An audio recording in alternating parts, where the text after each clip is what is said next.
La paracha de Lech Lecha.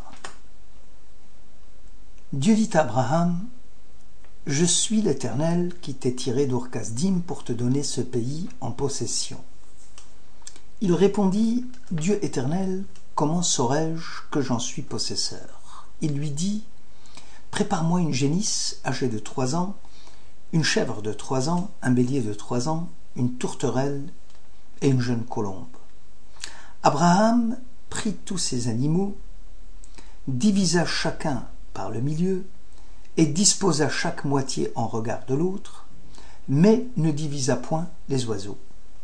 Les oiseaux de proie s'abattirent sur les corps, Abraham les mit en fuite, le soleil étant sur son déclin, une torpeur s'empara du patriarche, tandis qu'une angoisse sombre, profonde, pesait sur lui. Dieu dit à Abraham, « Sache-le bien, ta postérité séjournera sur une terre étrangère, où elle sera asservie et opprimée durant 400 ans, mais à son tour, la nation qu'ils serviront sera jugée par moi, et alors ils la quitteront avec de grandes richesses. » Genèse, chapitre 15. C'est lors de la cérémonie de l'Alliance, dite entre les morceaux Ben Abetharim, que Dieu annonça au patriarche l'exil des fils d'Israël et leur salut futur. La problématique posée ici est pourquoi, le pourquoi de l'exil. Devant le silence du texte de la Torah, nos sages dans le traité Nédarim 11 avancent que Abraham fut puni à la suite des doutes qu'il aurait émis, suite à la promesse divine. Comment saurais-je que j'en suis possesseur?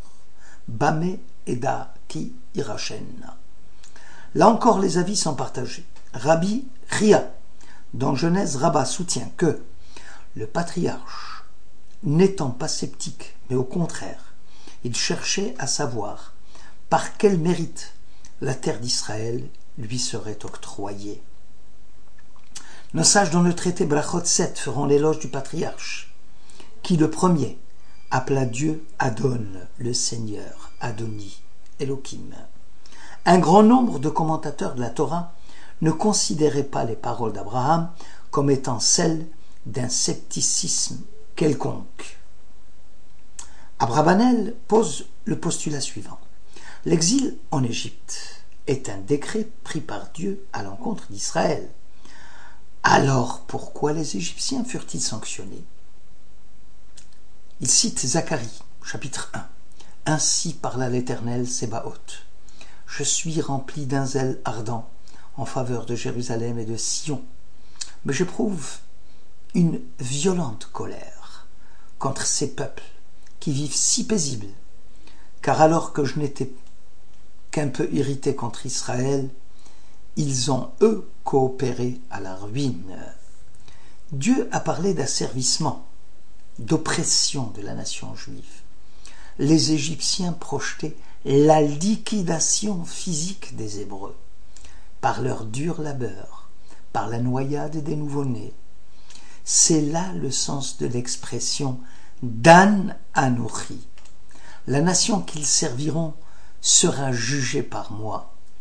Dieu souhaiterait contrôler si la mise en application de la peine correspond à la lettre et à l'esprit de la sanction infligée par lui à son peuple.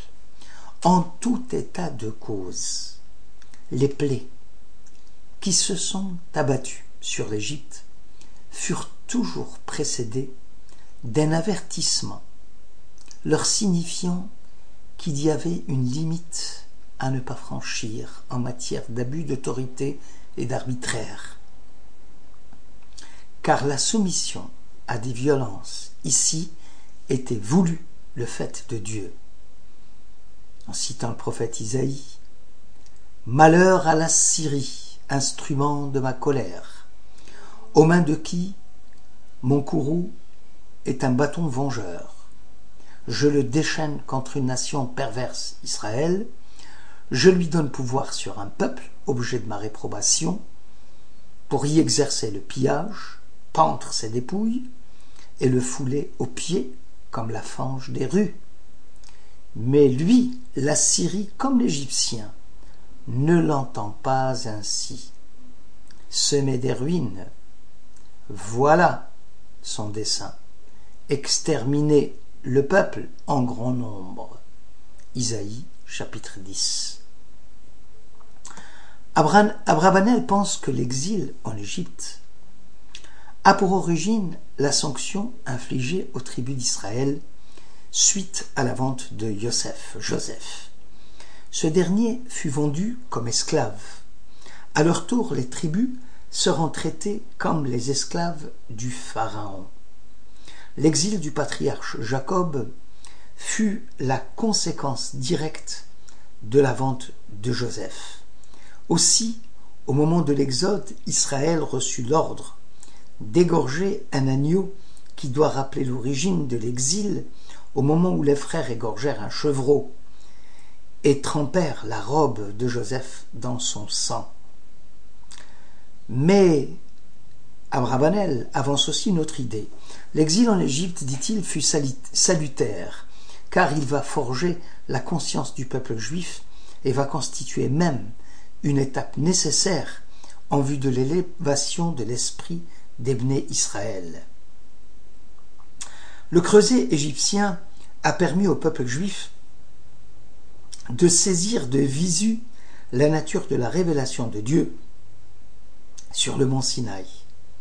En Égypte, le peuple reconnut alors la haute puissance que le Seigneur avait déployée sur l'Égypte, et le peuple reverra le Seigneur, et ils eurent foi en Dieu et en Moïse son serviteur. Le Bechor Shor reformule la question du patriarche. Pour lui, Abraham demande à Dieu quand l'événement aura lieu et quand sera-t-il réalisable. C'est aussi l'opinion du Maguide de Dubnov qui utilise la métaphore du médecin et du patient. Ce dernier demande avec insistance quand et comment sera-t-il enfin guéri de sa maladie. La réponse de Dieu est que le salut viendra en son temps, à l'instar de la végétation. Au préalable, il y a lieu de labourer, de semer, de laisser la graine pourrir dans le sol. Et enfin, on peut s'apercevoir, après, de la croissance de la nouvelle pousse. L'assujettissement, l'humiliation seront les signes avant-coureurs de l'annonce de la fin de l'exil. Ceux qui sèment avec une larme feront la récolte avec allégresse. La datation de l'événement à venir revêtait une grande importance pour le patriarche. Peut-être s'imaginait-il que de son vivant, il allait prendre possession du pays d'Israël. Aussi Dieu lui signifia que c'est la 4e génération après lui qui, après une oppression de 400 ans, héritera le pays d'Israël. L'Octave Sopher soutient que Abraham demanda à Dieu d'exercer de son vivant un droit de jouissance sur la terre d'Israël, de sorte qu'il ne se sente pas étranger sur une terre qui sera destinée à ses enfants. Dieu lui a répondu que s'il se sentait étranger sur sa propre terre, ses enfants seront étrangers dans un pays qui n'est pas le leur. En conséquence, mieux vaudrait attendre patiemment le jour promis par Dieu en vue de la conquête du pays. Le temps imparti à l'exil en Égypte était de 400 ans. Selon le Mechilta, section Bo, Yitzhak était âgé de 60 ans à la naissance de Jacob. Jacob fut présenté au Pharaon à l'âge de 130 ans. Israël subit donc l'exil pendant 210 ans. Plus 60, plus 130, nous arrivons à 400 ans. Le terme étranger sera donc attribué aux patriarches, même lorsqu'ils eurent habité le pays d'Israël. et cela avant que ne commence même l'oppression en Égypte. Yitzhak habita Guérar. Guérar, Vayeshev Yitzhak Bigrar, c'est la racine guerre, l'étranger. Nous sommes venus habiter ce pays. Yaakov utilisera le même verbe. Lagour ba'aretz banu. La promesse ici, sache-le bien, ta postérité séjournera sur une terre étrangère, be'eretz lo lahem, et qui connaît ici un regain d'actualité. Israël, en exil, est toujours en terre étrangère, malgré les progrès de l'émancipation des Juifs, l'octroi de la nationalité et de la citoyenneté, les droits reconnus comme les autres citoyens du pays. Israël devra se sentir comme un corps étranger au sein des nations dans lesquelles il réside. Les Juifs, même s'ils le voulaient, pourraient jamais être comme les autres pour des raisons historiques, religieuses et philosophiques. La normalité juive en diaspora, nous dit le Midrash, c'est un leurre. Israël est un ordre spirituel dans lequel le naturel et le sacré, l'humain et l'ultime entrent en alliance éternelle. Exister en tant que juif, c'est d'abord appartenir à vivre dans l'ordre spirituel du peuple juif, dans la participation à la sainteté de toute une communauté. Israël est notre arbre et nous sommes les feuilles. C'est l'adhérence au tronc qui nous tient en vie. Il n'y a jamais eu une leçon plus pressante du judaïsme qu'en notre temps, un temps où gisent fracassés tant d'espoir chéri à l'humanité. Le communisme et son idéologie s'est effondré, victime de sa propre supercherie. L'ère messianique de quiétude et de postérité connaît une érosion certaine de l'espérance dans les progrès des technologies.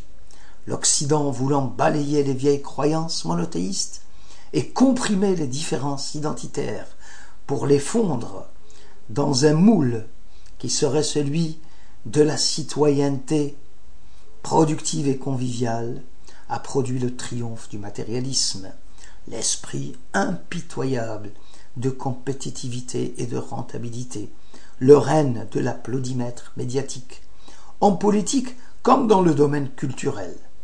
Pour ceux de nos contemporains qui pensaient que l'existence juive dans la galoute, dans la diaspora est une chose acquise, l'onde de choc est fracassante.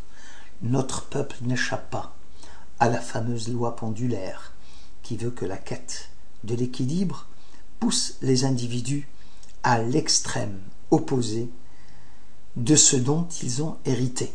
Il faudra donc pas s'étonner de voir des jeunes gens à la recherche éperdue de spiritualité et de sens à l'existence rejoindre des sectes ou amorcer une régression corps et âme vers le néo-obscurantisme religieux.